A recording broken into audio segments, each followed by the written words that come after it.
نحمده ونصلي على رسوله الکریم اما بعد۔ ترجمے والے قرآن پاک کا صفحہ نمبر 845، 40 اور 5، 23واں پارہ، سورہ صافات، آخری رکوع ہے، آیت نمبر 161 تا 170۔ اعوذ باللہ من الشیطان الرجیم، بسم اللہ الرحمن الرحیم۔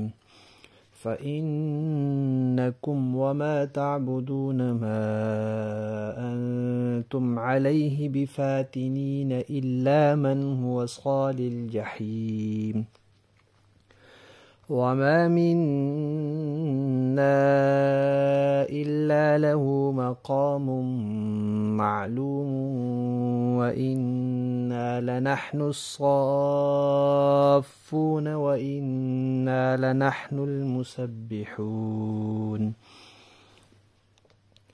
وَإِن كَانُوا لَيَقُولُونَ لَوْ أَنَّ عِندَنَا ذِكْرًا مِنَ الْأَوَّلِينَ لَكُنَّا عِبَادَ اللَّهِ الْمُخْلَصِينَ فَكَفَرُوا بِهِ فَسَوْفَ يَعْلَمُونَ۔ صدق اللہ العظیم۔ سورہ صافات میں بہت سے انبیاء کا تذکرہ آیا ہے، پچھلی قوموں کے واقعات آئے، اس کے بعد پھر انبیاء کے واقعات بیان کرنے سے جو مقصد ہے کہ سبق سیکھا جائے، نصیحت حاصل کی جائے اور اپنا عقیدہ اور عمل صحیح کیا جائے، تو آخر میں پھر صحیح عقائد کا بیان ہے، توحید کا بیان ہے، شرک کی تردید ہے، اور یہاں چند باتیں ارشاد فرمائی ہیں جن میں سے 7 باتیں ہم پہلے پڑھ چکے ہیں۔ یہ بھی کہ عربوں کے لیے، عربوں کے عرف کے مطابق اللہ تعالیٰ کے لیے مؤنث اولاد کا ماننا یہ بہت بری چیز ہے، اور پھر فرشتوں کو جو عرب کے مشرکین مؤنث کہتے ہیں، اس کی ان کے پاس کوئی دلیل بھی نہیں۔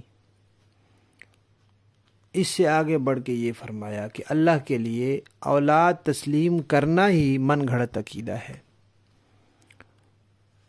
کوئی اس کی عقلی دلیل نہیں، کوئی نقلی دلیل نہیں۔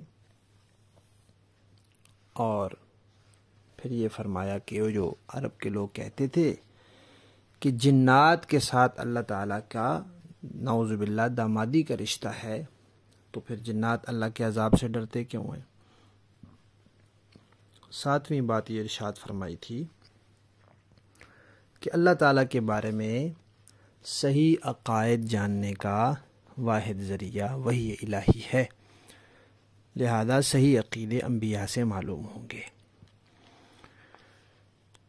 آج کے سبق میں یہ بات ہے کہ مشرکین کے ہاں یہ خیال پایا جاتا تھا کہ فرشتے اور جنات دونوں اپنے اختیار سے لوگوں کو کھینچ کھینچ کر لے جاتے ہیں، فرشتے جنت کی طرف اور جنات جہنم کی طرف۔ اللہ تعالیٰ اس کی تردید فرما رہے ہیں کہ ایسا اختیار اللہ نے نہیں دیا، نہ فرشتوں کو نہ جنات کو، کہ باندھ کے انسان کو زبردستی لے جائیں۔ جو کچھ بھی ہوتا ہے انسان کے اپنے اختیار اور کوشش سے ہوتا ہے۔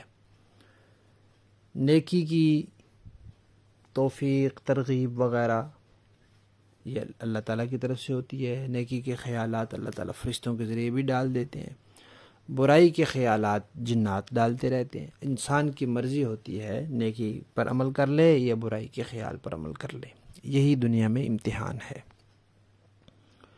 تو فرمایا کوئی زبردستی کسی کو گمراہ نہیں کر سکتا، خود جو اپنی بدبختی کی وجہ سے ادھر چلا جاتا ہے تو اس کی اپنی قسمت خراب، اس میں کسی دوسرے کا کیا قصور۔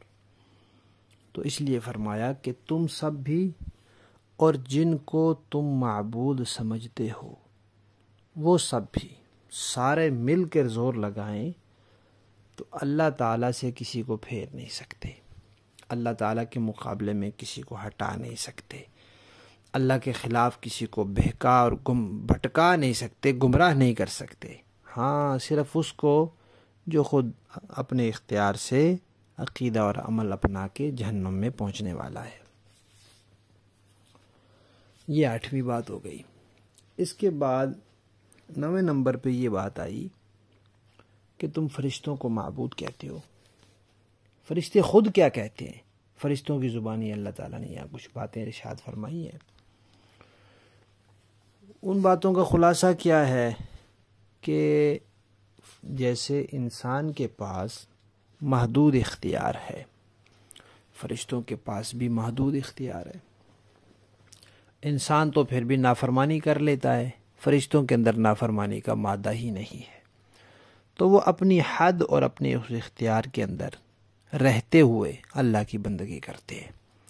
جو درجہ جس کا اللہ نے طے کر دیا ہے وہ بس اسی پر ہے، اس سے آگے نہیں بڑھ سکتا۔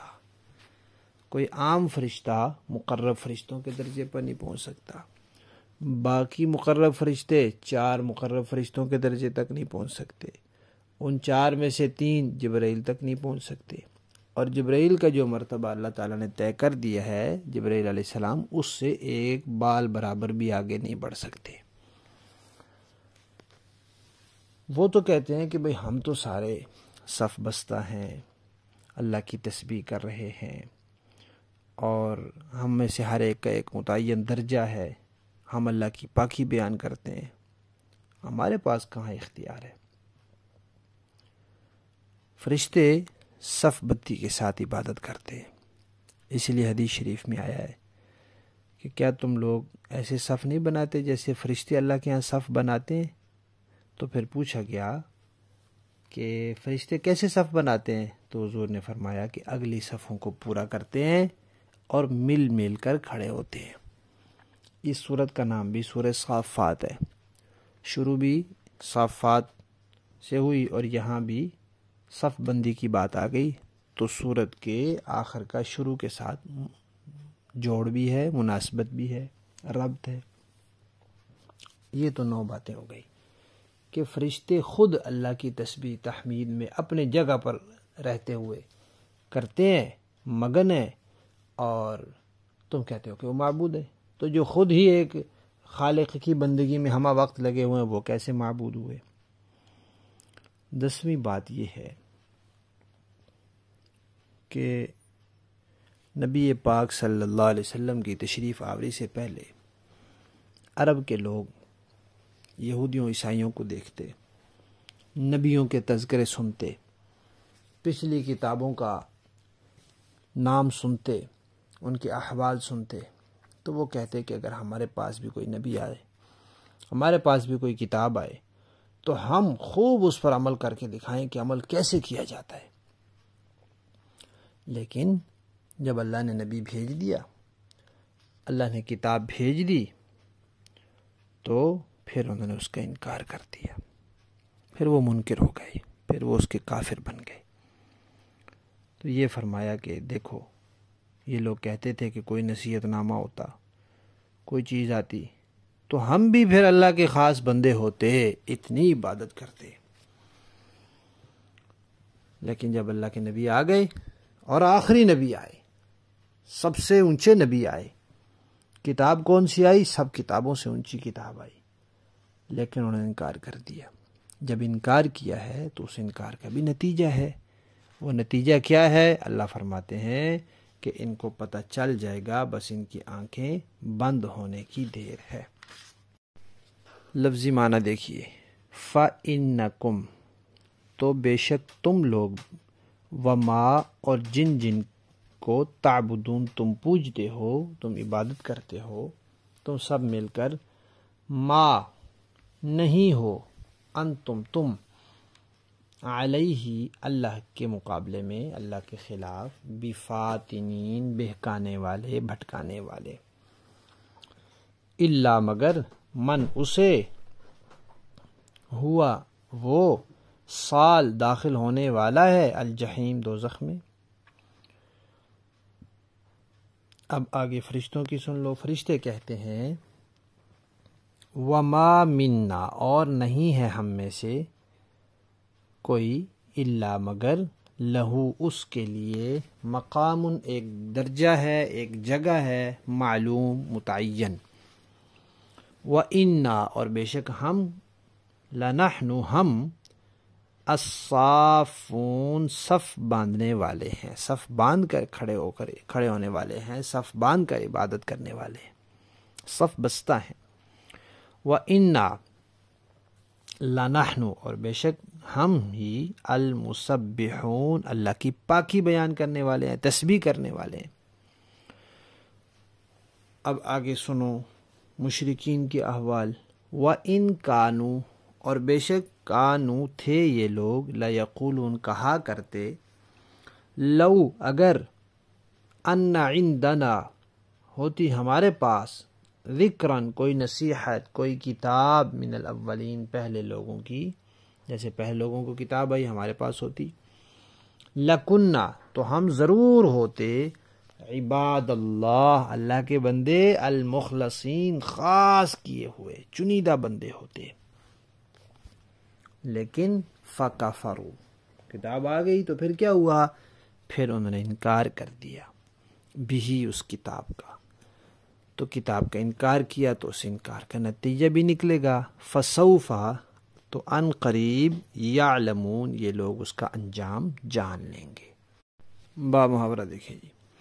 فَإِنَّكُمْ وَمَا تَعْبُدُونَ مَا أَنْتُمْ عَلَيْهِ بِفَاتِنِينَ إِلَّا مَنْ هُوَ صَالِ الْجَحِيمِ،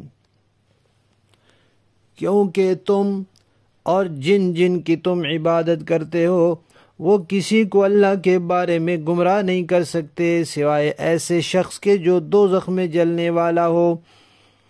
وَمَا مِنَّا إِلَّا لَهُ مَقَامٌ مَّعْلُومٌ وَإِنَّا لَنَحْنُ الصَّافُّونَ وَإِنَّا لَنَحْنُ الْمُسَبِّحُونَ۔